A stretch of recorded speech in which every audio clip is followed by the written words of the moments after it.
fairness for the middle class. Get a load of this blatant piece of propaganda coming from Justin Trudeau. Now, if you can stomach this for the next minute and a half, please try to sit through this, and I promise when it's over, I'll completely dissect this so-called call for fairness, and we'll call it out for what it really is.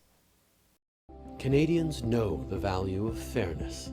The idea that no matter who you are or where you're from, in Canada you get a fair shot at success.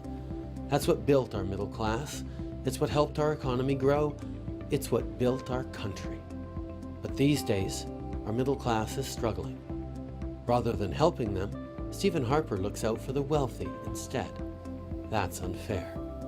I have a better plan, a plan for fairness. It starts by making sure you have more money to help your family.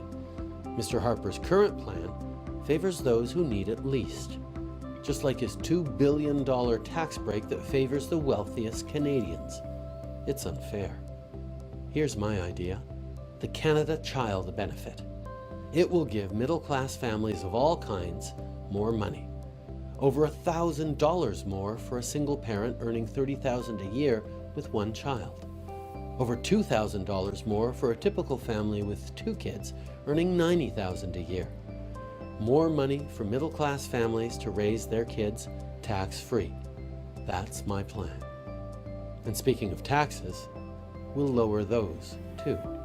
We'll lower the personal income tax rate for middle-class Canadians and create a new tax bracket at the very top that means the wealthiest Canadians will pay a little bit more, but that also means a fairer chance for the middle class to make ends meet and to help our economy grow.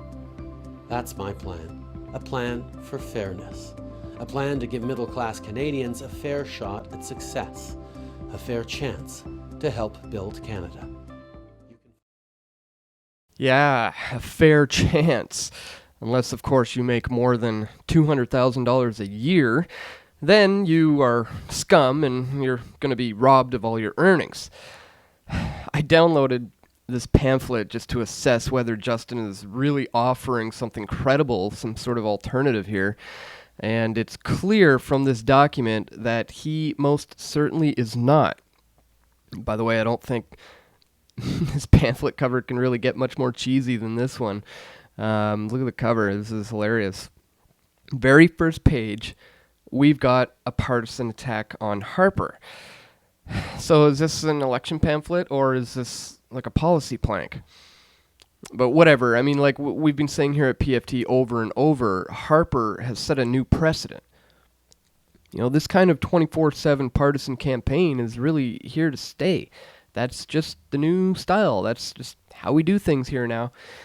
And with the Liberal Party color being red and its inflated history about being Canada's natural governing party, well, it'll be a lot easier to blend national patriotism with being a Justin supporter. Nevertheless, that all assumes Justin pulls off this whole election thing in the first place. You know, if I see him at Bilderberg this year, well, then we'll know for sure that his con job on the Canadian masses will have been working. You know, Bilderberg, I think, is going to want to see him in order to vet him, make sure that he's up to date on everything. I'm sure Bilderberg would be quite fine with having another Trudeau running Canada. The key is going to be whether his campaign is going to be successful or not. And with words like ever-shrinking piece of the pie and bring back fairness, one has to wonder. Are middle-class, predominantly baby boomer Canadians financially illiterate enough for all this? I mean, as we scroll down here to page 8, we've got the whole plan laid out here. This is going to be tax cuts if you make less than $89,401 and tax increases if you make more than $200,000. So, yeah, I'll try to remember that when I hear about Trudeau's Ottawa home, which is worth $2 million and owned by a private banker who allows Justin to pay just below market rent for it. Yeah, real hero of the middle class, that Justin. Unlike Mr. Harper's complicated tax schemes, this plan is supposed to be simple. And it is. A Trudeau government will take from the rich and give to the poor. And along the way, a bunch of money, if not all of it, is going to get completely lost in the bloated bureaucracy. Meanwhile, you've got the central bank continuing to print and borrow. The war apparatus continues its empire building, and the elites are just siphoning off the wealth of absolutely everyone else. I think, unlike Mr. Harper's complicated tax schemes, this plan is really just more of the same. None of the fundamental issues have been addressed. It's just political clickbait offering you your own money back. Unless, of course, you make more than $200,000, then you're what the Liberals call Canada's 1%. Yes, $200,000, and you're a 1%er here in Canada. So that's pretty much it. There's more stuff in here about a child benefit program. Apparently, that's the pressing issue that's facing Canadians. And obviously, I get it. I mean, raising a family is expensive. I wouldn't doubt it if that was a number one issue for a majority of Canadians out there. I mean, it's hard to do anything productive when the Bank of Canada is depreciating your money. But it's too bad that the corporate state media just continues to have an influence on the Canadian masses. Hopefully that will change. I think slowly but surely it is. I mean, the alternative independent media are broadening the spectrum of debate here. So perhaps one day these kinds of short-term political gimmicks will just backfire.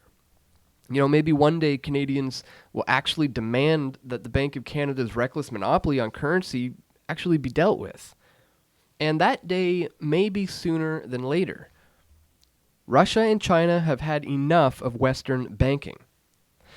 Putin approved a new $100 billion reserve fund over the weekend, specifically aimed at helping the BRICS nations, Brazil, Russia, India, China, and South Africa.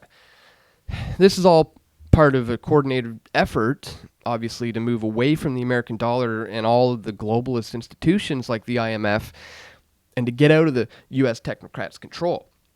Now, don't get too excited, because the alternative to this is the Asian Infrastructure Investment Bank, which China just created, and many nations have signed on to it, including Western ones like Germany and Britain, New Zealand, and Australia.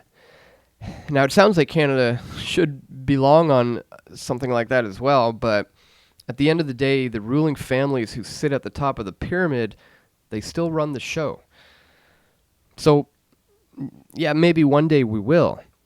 I mean, Canada already has an RMB trading hub. This is merely a transfer of power from the west to the east, but the fundamentals remain unchanged. Of course, there are some who are saying that there's no transfer of power. The IMF director, Christine Lagarde, maintains that the IMF is working with the new BRICS Reserve Fund. I don't see it, as some people have said, competing with the IMF, Lagarde said at a press conference. We will be working and partnering with this arrangement if it endures. But at any rate, many countries do have a large incentive to disassociate with the United States, and that incentive is the debt. You know, America is the largest debtor nation in the world, and the status quo just simply can't continue. And the BRICS and the AIIB are attempts to build the infrastructure of the post-dollar world before it happens. So, anyways, if history has taught us anything, where one central bank dies, another one usually pops up. So we really have to remain vigilant here. And as for this Justin Trudeau character, well, here's a perfect example. The world is getting ready for the post-dollar regime, but what's this guy worried about? Childcare benefits and taxing so-called high-income earners. So if you still think that voting is going to change anything, you know, go for it. You just knock yourself out. In the meantime, I'll be preparing for what Liberal and Conservative and NDP supporters seem to be missing: the end of US Supremacy and the next phase of the New World Order. So that's all for today, folks. Thanks for tuning in. Please check the links in the description for the sources to this video. And stay tuned. We got a lot more videos coming very soon right here at pressfortruth.ca.